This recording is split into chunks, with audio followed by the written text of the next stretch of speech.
শেওড়াফুলি থেকে তারকেশ্বর ধাম প্রবেশ পর্যন্ত 5 কিলোমিটার অন্তর অন্তর সরকারি সেবা কেন্দ্র থাকবে।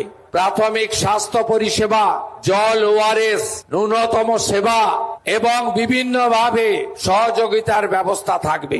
প্রশাসন, পুলিশ আধিকারিকরা তারা পুণ্যার্থীদের জন্য ট্রাফিক এবং যানজট নিয়ন্ত্রণ করে সুরক্ষিত যাতায়াতের ব্যবস্থা করবে।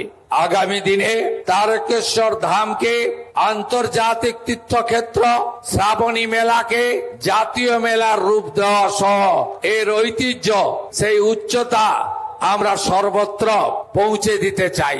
ধর্মীয় পর্যটনের ক্ষেত্রে আমরা বাইরের রাজ্যের বা বিদেশি পর্যটকদেরও পাবো।